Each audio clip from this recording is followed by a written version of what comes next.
কিছু কিছু গজব আসে কঠিন।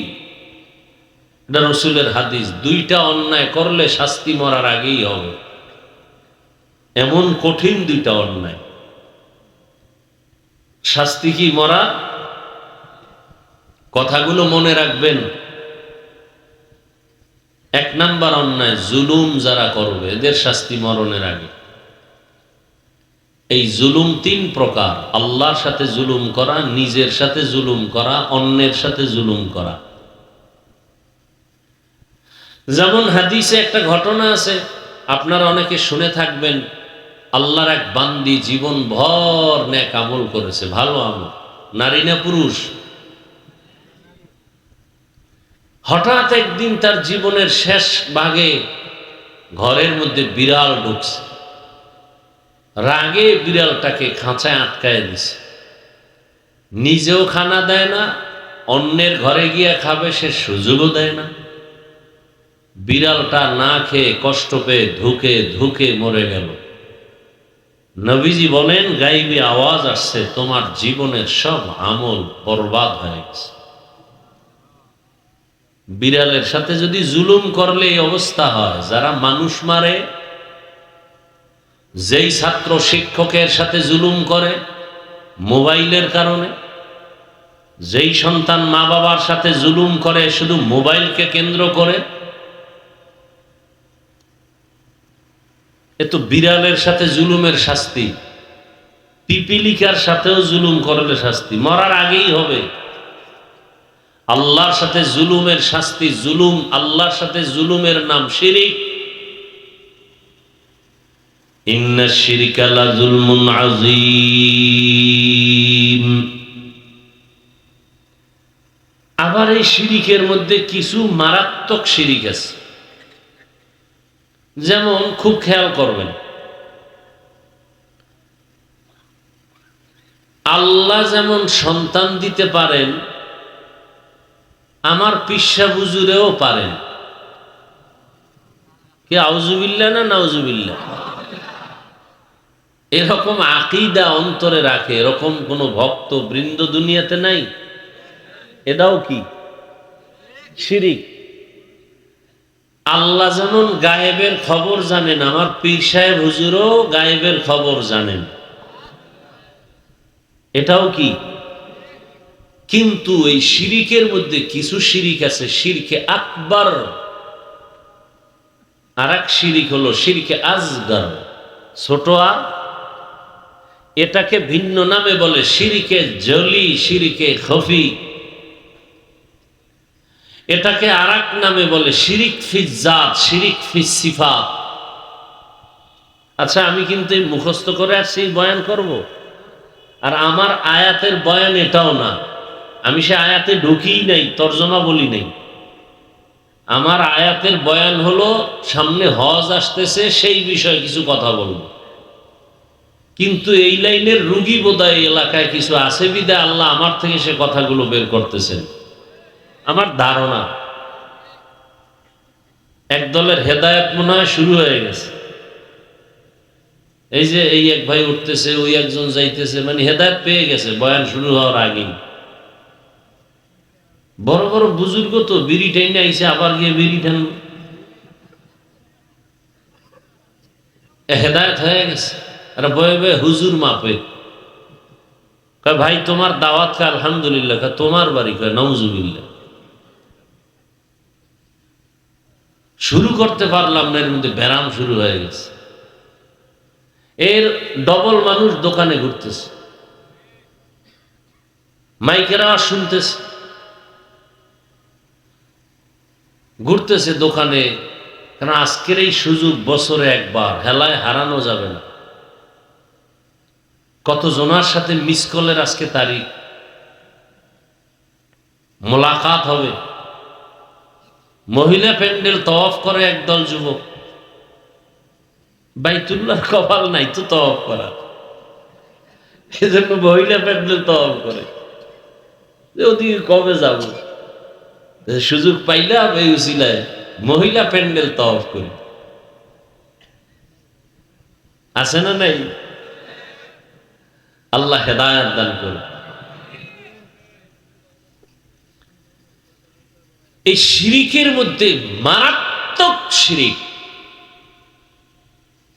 এই কপালটা আল্লাহ ছাড়া আর কারো কাছে নত করা।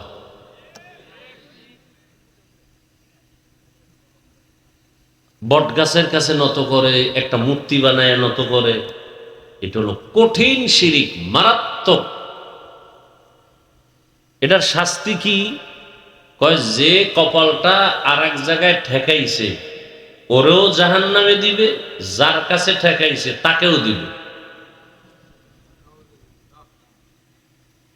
এত বড় গুনাহ। কারণ স্ত্রীর স্বামীর মহাব্বত, কথার মহাব্বত, চোখের মহাব্বত, সব মহাব্বত ভাগ ভাগ করে ছেলেরেও দেয়, দেয়নি? কিন্তু আসল মহাব্বত কি এখানে কারো ভাগ আছে? এটা যদি দেয় স্বামী মানবে? স্ত্রী মানবে? আল্লাহ বলেন আমাকে ভালোবাসবি, মাকে ভালোবাসবি, শিক্ষক আলেমকে ভালোবাসবি, ভাগ দিয়ে দিলাম। কপালের ভাগ কাউকে দিবি না। এটা আমার আসল মহব্বতের ভাগ। তোর চেহারাটা আমি আলাদা বানাইছি, এই কপাল কারো কাছে নত করবি, এটা আমি বরদাস্ত করব না। এই কপাল অন্যের কাছে ঠেকানো, এটা মারাত্মক শিরক। এটাকে স্বাভাবিক ভাষায় বলে মূর্তি পূজা। কি পূজা? দেখেন আমরা মুসলমান, আমাদের ঘরের আলমিরার মধ্যে কি এরকম মূর্তির ছবি নাই? কেউ মূর্তি সামনে রেখে প্রণাম করে, আর কেউ মূর্তি আলমিরার সুকেজের মধ্যে রেখে ওখানে কিছু চায় না, কিন্তু দিল থেকে ভালোবাসা আছে না নাই? বাচ্চাকে পুতুল কিনে দিছে, মেয়েকে পুতুল কিনে দেয়, ছেলেকে পুতুল কিনে দেয়, ভাস্কর্য বানা,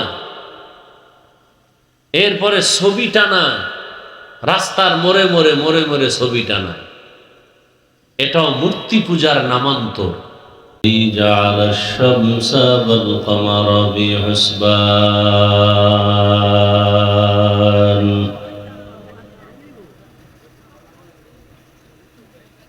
والنجم والشجر يسجدان وفضل زمانا على زمان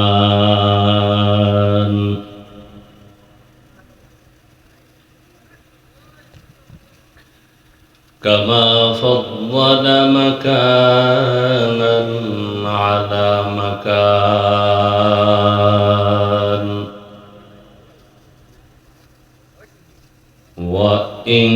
وإنسانا على إنسان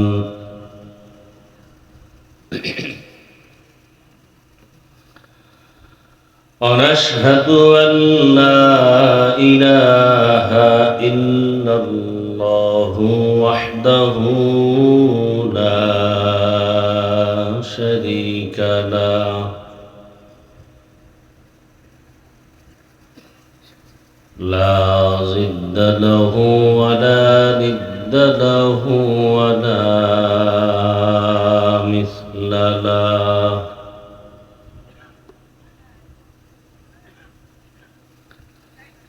ونشهد أن سيدنا وسندنا وحبيبنا وحبيب ربنا وطبيبنا وطبيب قلوبنا ومولانا محمدا عبده ورسوله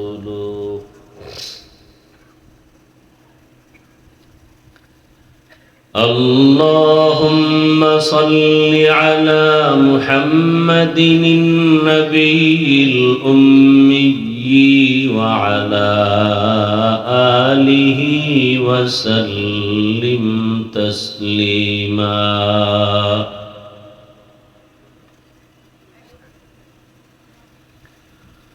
وبعد فأعوذ بالله من الشيطان الرجيم.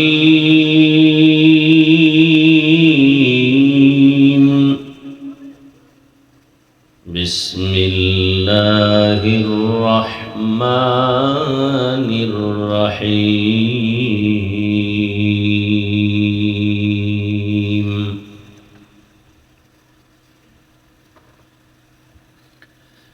إن أول بيت وزع للناس للذي ببكة مباركا وهدى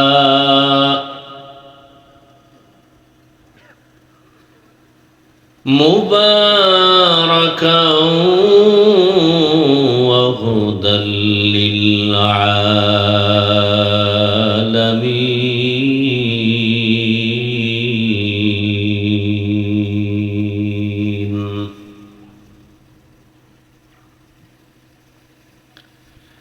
أقال النبي صلى الله عليه وآله وسلم: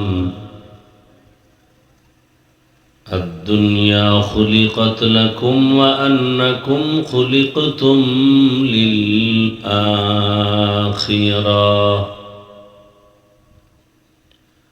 صدق الله مولانا العظيم وصدق رسوله النبي الأمي الكريم، ونحن على ذلك من الشاهدين والشاكرين والذاكرين، والحمد لله رب العالمين.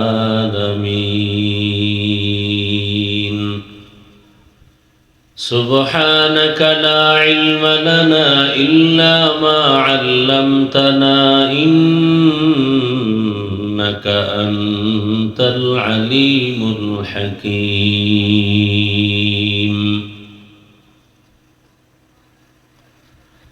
رب اشرح لي صدري ويسر لي أمري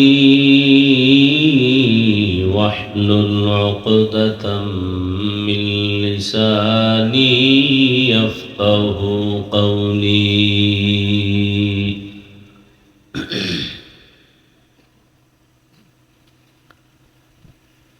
सूरज ने दिया अपनी शुआओं को ये पैगाम,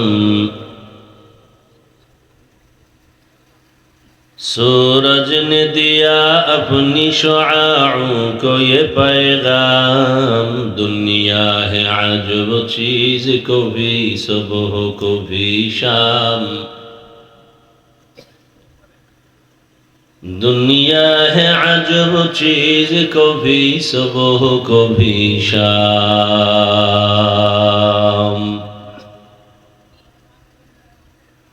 दुनिया में हो दुनिया का तलबगार नहीं हो, दुनिया में हो दुनिया का तलबगार नहीं हो। बाजार से गुजर हो खरीदार नहीं हो, बाजार से गुजर हो खरीदार नहीं हो। मकबूल है शाज़ है काबिल तो बहुत है,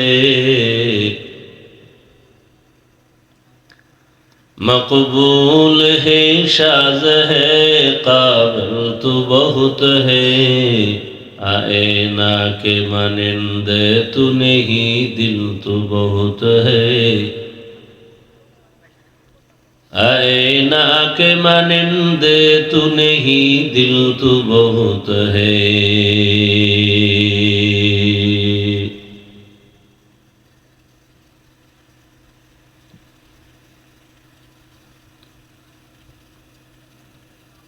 जनाब तुफैल अहमद সাহেবের বাড়ি উদ্যোগে আয়োজিত ইসলামী মহাসম্মেলন 4 মে 2026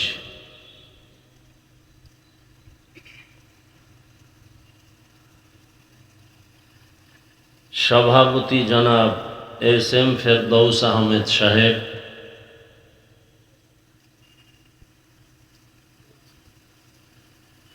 অন্যান্য অতিথিবৃন্দ, হযরত উলামায়ে কেরাম,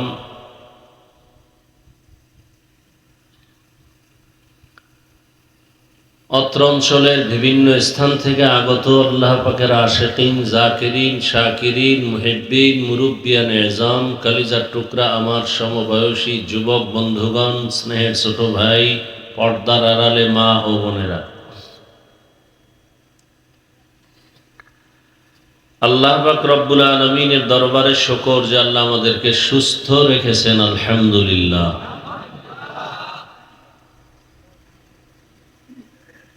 জীবনের এক অমূল্য সম্পদ আমাদের সুস্থতা। টাকা পয়সা, বাড়ি গাড়ি সব কিছু আছে, যদি অসুস্থই থেকে যায় এ জীবনের কোনো দাম নাই। পক্ষান্তরে টাকা পয়সা, বাড়ি গাড়ি যদি নাও থাকে, আল্লাহ সুস্থ রাখেন, এর থেকে বড় নেয়ামত আর সুখের জীবন হতে পারে। আল্লাহ আমাদের সুস্থতাকে দায়েমান কবুল করেন। আমাদের মাঝে এখনো যারা অসুস্থ, আল্লাহ কুদরতের দ্বারা পূর্ণ সুস্থ করে দেন। যারা বিদায় নিয়ে কবরস্থ হয়ে আছেন, আল্লাহ তাদেরকে জান্নাতুল ফিরদাউসের মেহমান হিসেবে কবুল করেন। চলার পথে আল্লাহ আমাদেরকে কুদরতের দ্বারা ইজ্জতের সাথে হেফাজতের ব্যবস্থা করেন। আজ এই বরকতের বাগান, বেহেশতের বাগান, গুনাহ মাফের মজলিস, এই বরকতি মজলিসের বরকতে পুরা এলাকা আল্লাহ বরকত পূর্ণ করে দেন। এলাকার সমস্ত কবরওয়ালাদেরকে আল্লাহ জান্নাত দান করেন। যারা জমিনে এখনো চলাফেরা করতেছেন, আল্লাহ হেদায়াতের দৌলত দান করেন। আওয়াজ যত দূর পর্যন্ত যায়, আল্লাহ প্রত্যেকটা প্রাণীকে আমাদের এই আওয়াজের বরকতে আমাদের পক্ষে সাক্ষী হওয়ার তৌফিক দান করেন।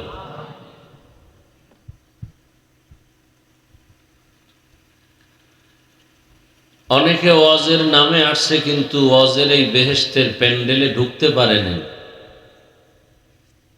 এরা গল্প করে, দোকানে ঘুরে। নসিব বড় খারাপ, কারণ মানুষ টাকা থাকলেই মক্কা যেতে পারে না, মনে চাইলেই কোরআনের বাগানে বসতে পারে না, আল্লাহ যদি কবুল না করেন। আর যাদেরকে আল্লাহ কবুল করবেন, এই বাগানে বসবেন। আরশে আজিম থেকে রসুলের হাদিস, আল্লাহর পক্ষ থেকে স্পষ্ট ঘোষণা, বসার সাথে সাথে সব গুনাহ মাফ। আরো আস্তে করে বলেন, একবার সুবহানাল্লাহ বলবেন, জান্নাতে একটা ফলের গাছ তৈরি হয়ে যাবে। মনে মনে অনেক চালাক ভাববে, আমি জান্নাত পাইলেই তো হয়, গাছের দরকার কি? এরম চালাক বেয়াদব আছে না নেই?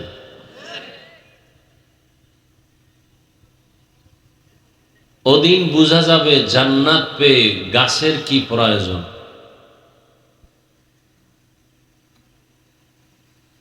ছোট জান্নাত পাবে, আপনারা জানেন 10 দুনিয়ার সমান, সেও সেদিন আফসুস করবে, আরো বড় জান্নাত যদি পাইতাম।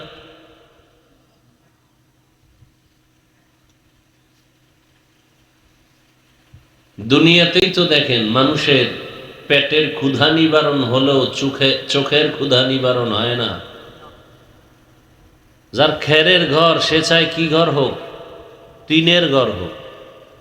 টিনের ঘর দেওয়ার পরেও কি শান্তি? অনেক দোয়া এনুস পরে বিল্ডিং কবে হবে? একতলার ছাদ দিছে, দোয়া করে 5 তলা কবে হবে? 5 তলা বিল্ডিং করার পরে 2 বাড়িওয়ালার দিকে তাকায়, ওর মতো 2 বাড়ি আমার কবে হবে? 2 বিল্ডিংওয়ালা স্বপ্ন দেখে 3টা বিল্ডিং এর মালিক কবে হব, আমাকে সবাই সাহেব বলবে, আর মরার পরে জুতা মারবে। বহু সাহেব আছে না, মরার আগেই জুতা খায়, কপালে যদি থাকে এমন সান কপাইলেন, মরার পরে না আগেই জুতার সাথে মোলাকাত হয়ে যায়। সবার কপাল এমন হয় না, লাখে 2-1 জন চান কপালওয়ালা পাওয়া যায় যারা মরার আগেই কপালে জুতার বাড়ি লাগে। এর মধ্যে এক চান কপাইল নমরুদ, জুতা দিয়ে বাড়ি দিলেই বলে আমার অনেক আরাম লাগে। এরকম কপালওয়ালা কয়জন যে জুতার বাড়ি দিলেই তার মাথা ঠান্ডা? আমেরিকার ডব্লিউ বুশকে জিজ্ঞাসা করা হলো জুতার বাড়ি সাংবাদিকের খাওয়ার পরে কাইফা হাল, কেমন লাগলো? বলে ডোন্ট মাইন্ড, আমি কিছুই মনে করিনি, এটা জনগণের চাহিদা একটা পূরণ করলাম।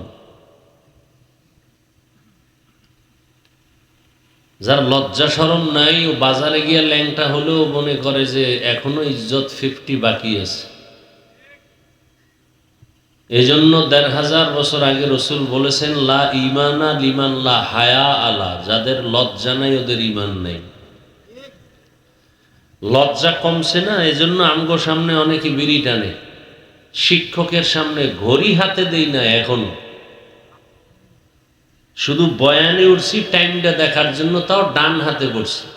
আর কত বেদ্য করে দেখি শিক্ষকের সামনে বাম হাতে আবার আতা গুছায় লয় দেখার জন্য, মানুষ যেন জানে আমি এক বেদ্য। কথা বলেন না কেন? আমার ওয়াজ সব সাইজ করা কথা, আপনার নতুন করে কিছু সাইজ করতে হবে না। মানতে পারলে দুনিয়াতেও বাদশা, আখেরাতেও বাদশা ইনশাআল্লাহ। আমি আপনাদেরকে জান্নাতে নেওয়ার পরামর্শ দিতে আসছি, আর কিচ্ছু না। কাউকে হুজুর বানাইতেও আসি নাই, কোরআন শরীফ মুখস্থ করাইতেও আসি নাই। জান্নাতে আমি যাব, আপনাদেরকেও জান্নাতে নেওয়ার পরামর্শ দিব, এতটুকুই। তবে একটু ব্যবধান, অন্যেরা বয়ান করবে এক লাইনে, আমার বয়ানটা থাকবে যে স্কুলও ঠিক থাকবে, কলেজও ঠিক থাকবে, ডাক্তারও হবে, তবে বেয়াদব হবে না। বলে ডাক্তার হইয়া বেয়াদব হয় কেমনে? তাসলিমা নাসরিনের টেলিফোন করে জিগাও যে তুমি ডাক্তার হইয়া বেয়াদব হইলা কেমনে?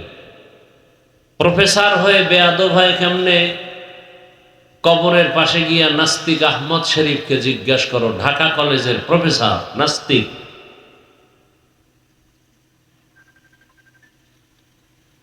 আল্লাহ হেদায়েত দান করুন। ওর কেমন নাস্তিক? ওর কবর টবরও হয় না, কবরের পাশে যাবেন কি? মরার আগে বলছেন কবর বিশ্বাস করি না,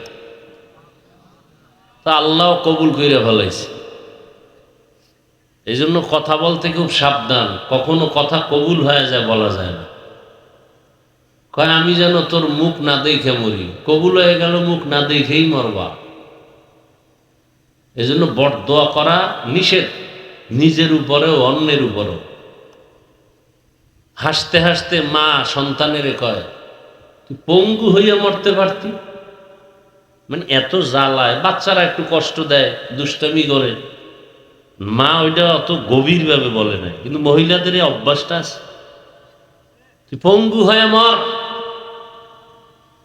দোয়া কবুল হইছে, ফলাফল আসছে 25 বছর পর। যেদিন ছেলে মায়ের কলিজা হয়ে গেছে, ওই দিন অসুস্থ হয়ে পঙ্গু হয়ে গেছে। মা কাঁদে, আহ কপাল খারাপ কেন? খারাপ কি, দোয়া করছো না, কবুল হয়ে গেছে। এজন্য বরদোয়া করা নিষেধ। বরদোয়া করা জায়েজ থাকলে শুধু আমি একটা বরদোয়া করতাম, মোবাইল ওয়ালাদের উপরে যেন ঘুমের মধ্যে ঠাড়া পড়ে। বরদোয়া করা জায়েজ নাই, এই জন্য করি না। কারণ সারাটা রাত মোবাইলে জেনা করে, সারা রাত। চোখের জেনা, হাতের জেনা, জবানের জেনা, অন্তরের জেনা, সারা রাত। শুধু মুহাম্মদের উম্মত হওয়ার বরকতে আল্লাহ গজব দেননি। ঘুমের থেকে উঠে দেখতো চেহারাটা শুকর হয়ে গেছে, বানর হয়ে গেছে। এরকম এক নবীর উম্মতের কাহিনী ছিল তো, গুনাহের কারণে ঘুমের থেকে উঠে দেখতো চেহারাটা পরিবর্তন। আমাদেরটাও ওদের থেকে অন্যায় বেশি করি, চেহারা পরিবর্তন হয় না কেন? আখিরি নবীর উম্মত হওয়ার বরকতে, নাইলে হইতো মরার আগেই হইতো। তারপরও কিছু কিছু গজব আসে কঠিন, এটা রসুলের হাদিস, দুইটা অন্যায় করলে শাস্তি মরার আগেই হবে, এমন কঠিন দুইটা অন্যায়। শাস্তি কি? মরা। কথাগুলো মনে রাখবেন। এক নাম্বার অন্যায়, জুলুম যারা করবে এদের শাস্তি মরণের আগে। এই জুলুম তিন প্রকার: আল্লাহর সাথে জুলুম করা, নিজের সাথে জুলুম করা, অন্যের সাথে জুলুম করা। যেমন হাদিসে একটা ঘটনা আছে, আপনারা অনেকে শুনে থাকবেন। আল্লাহর এক বান্দি জীবন ভর নেক আমল করেছে, ভালো আমল, নারী না পুরুষ। হঠাৎ একদিন তার জীবনের শেষ ভাগে ঘরের মধ্যে বিড়াল ঢুকছে। রাগে বিড়ালটাকে খাঁচায় আটকায় দিছে। নিজেও খানা দেয় না, অন্যের ঘরে গিয়ে খাবে সে সুযোগও দেয় না। বিড়ালটা না খেয়ে কষ্ট পেয়ে ধুকে ধুকে মরে গেল। নবীজি বলেন, গাইবি আওয়াজ আসছে, তোমার জীবনের সব আমল বরবাদ হয়ে গেছে। বিড়ালের সাথে যদি জুলুম করলে এই অবস্থা হয়। যারা মানুষ মারে, যেই ছাত্র শিক্ষকের সাথে জুলুম করে মোবাইলের কারণে, যেই সন্তান মা বাবার সাথে জুলুম করে শুধু মোবাইলকে কেন্দ্র করে, এ তো বিড়ালের সাথে জুলুমের শাস্তি। পিপিলিকার সাথেও জুলুম করলে শাস্তি মরার আগেই হবে। আল্লাহর সাথে জুলুমের শাস্তি, জুলুম, আল্লাহর সাথে জুলুমের নাম শিরিক। ইন্নাশ শিরকা লাযুলমুন আযীম। আবার এই শিরিকের মধ্যে কিছু মারাত্মক শিরিক আছে। যেমন, খুব খেয়াল করবেন, আল্লাহ যেমন সন্তান দিতে পারেন, আমার পিসা বুজুরেও পারেন। কি আউযুবিল্লাহ না নাউযুবিল্লাহ? এরকম আকীদা অন্তরে রাখে এরকম কোন ভক্ত বৃন্দ দুনিয়াতে নাই। এটাও কি শিরিক। আল্লাহ যেমন গায়েবের খবর জানেন, আমার পীর সাহেব হুজুরও গায়েবের খবর জানেন। এটাও কি? কিন্তু এই শিরিকের মধ্যে কিছু শিরিক আছে, শিরকে আকবার। আর এক শিরিক হলো শিরকে আসগর, ছোট। আর এটাকে ভিন্ন নামে বলে শিরকে জলি, শিরকে খফি। এটাকে আর এক নামে বলে শিরিক ফি জাত, শিরিক ফি সিফাত।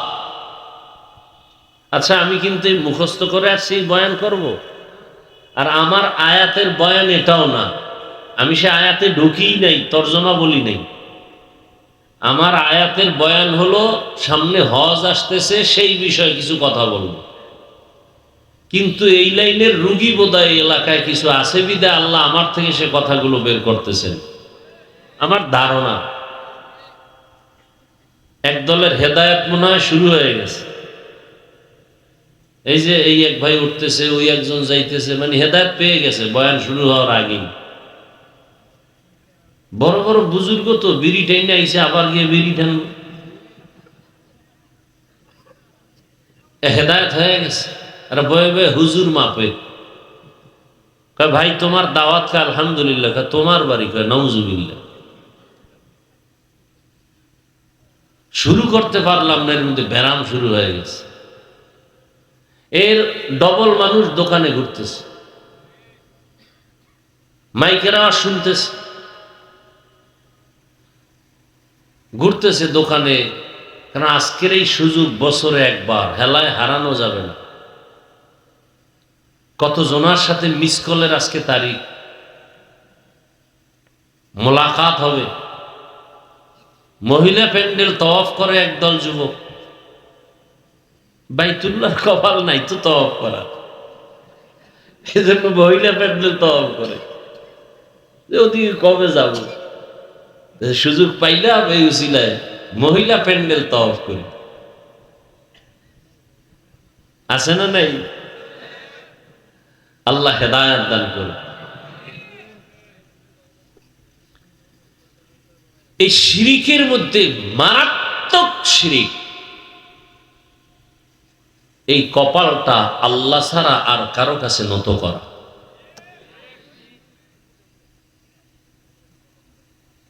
বট গাছের কাছে নত করে, একটা মূর্তি বানায় নত করে, এটা হলো কঠিন শিরিক, মারাত্মক। এটার শাস্তি কি?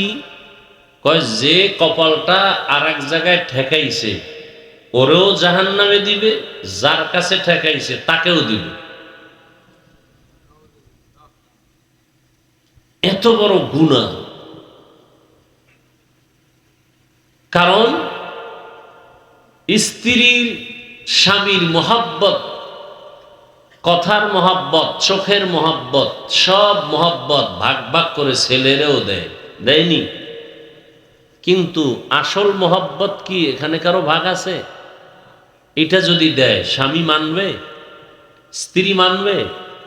আল্লাহ বলেন আমাকে ভালোবাসবি, মাকে ভালোবাসবি, শিক্ষক আলেমকে ভালোবাসবি, ভাগ দিয়ে দিলাম। কপালের ভাগ কাউকে দিবি না। এটা আমার আসল মহব্বতের ভাগ। তোর চেহারাটা আমি আলাদা বানাইছি, এই কপাল কারো কাছে নত করবি, এটা আমি বরদাস্ত করব না। এই কপাল অন্যের কাছে ঠেকানো, এটা মারাত্মক শিরক। এটাকে স্বাভাবিক ভাষায় বলে মূর্তি পূজা। কি পূজা? দেখেন আমরা মুসলমান, আমাদের ঘরের আলমিরার মধ্যে কি এরকম মূর্তির ছবি নাই? কেউ মূর্তি সামনে রেখে প্রণাম করে, আর কেউ মূর্তি আলমিরার সুকেজের মধ্যে রেখে ওখানে কিছু চায় না, কিন্তু দিল থেকে ভালোবাসা আছে না নাই? বাচ্চাকে পুতুল কিনে দিছে, মেয়েকে পুতুল কিনে দেয়, ছেলেকে পুতুল কিনে দেয়, ভাস্কর্য বানা, এরপরে ছবি টানা, রাস্তার মোড়ে মোড়ে মোড়ে মোড়ে ছবি টানা। এটাও মূর্তি পূজার নামান্তর।